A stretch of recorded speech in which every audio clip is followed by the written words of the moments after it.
राध्य को फंसाने के लिए दादी उर्मी मिलकर के कार्रवाई बुलबुल को स्कूल से किडनैप, जिससे राध्या ने बुलबुल का जिम्मेदारी तो ले लेती है एकता को उसके मेन के यहाँ जाने के बाद, और इसी का फायदा दादी और उर्मी मिलकर के उठाती है। राध्य को इस घर से बाहर करने के लिए बुलबुल को स्कूल से किडनैप करवा ली हुई है, जो कि उर्मी ने खुद एक आदमी को पैसा देकर के बुलबुल को किडनैप कार्रवाई हुई है। लेकिन इसका सच्चाई एकता को पता चल जाता।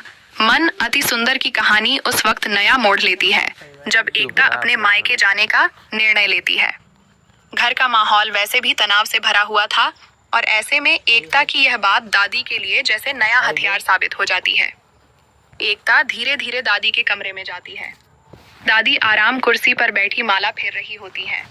एकता झिझकते हुए कहती है, दादी मुझे आपसे कुछ कहना है।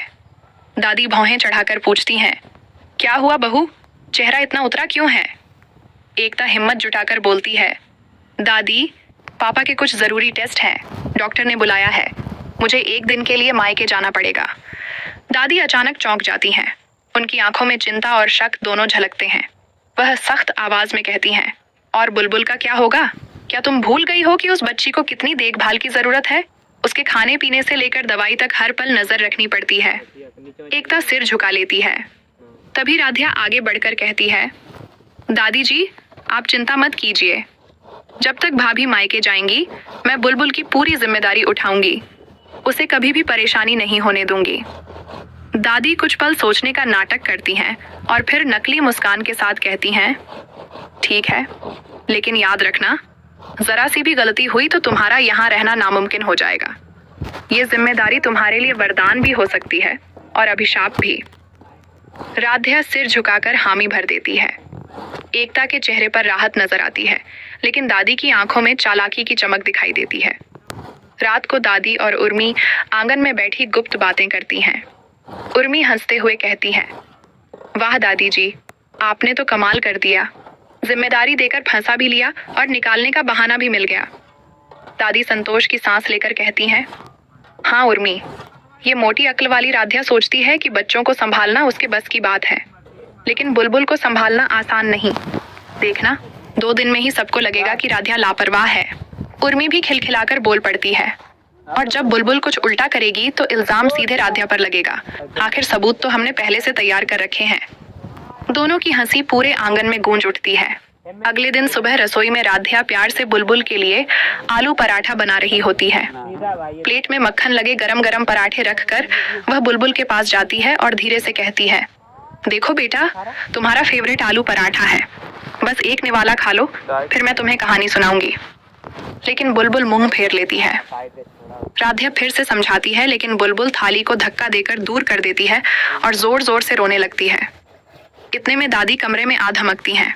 उनकी आंखों में वही पुराना गुस्सा और तिरस्कार झलकता है। दादी सख्त आवाज में कहती हैं, मैंने कहा था ना, इसे संभालना आसान नहीं है। राध्या, तुम एक बच्चे को खाना तक नहीं खिला पा रही हो, जिम्मेदारी उठाना तुम्हारे बस की बात नहीं। राध्या की आंखें भर आती हैं। वह धीमी आवाज में कहती है, दादी, बुलबुल हमेशा से ही ऐसे करती है, भाभी भी उसे प्यार से मनाकर खिलाती थी, मुझे भी थोड़ा समय चाहिए।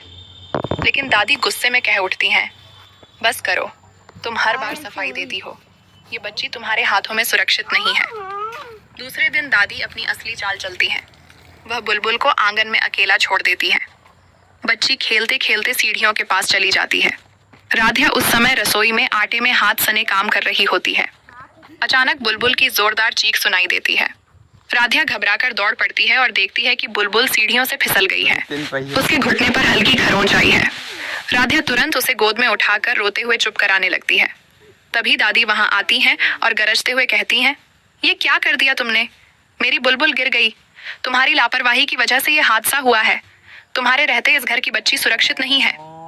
राध्या कांपते हुए कहती है, दादी जी, मैं तो रसोई में थी, मुझे लगा आप देख रही होंगी। दादी बीच में ही काट देती हैं, बहाने मत बनाओ, जब एक जिम्मेदारी भी नहीं उठा पाई तो घर की बड़ी जिम्मेदारियां कैसे निभाओगी? मैं अभी एकता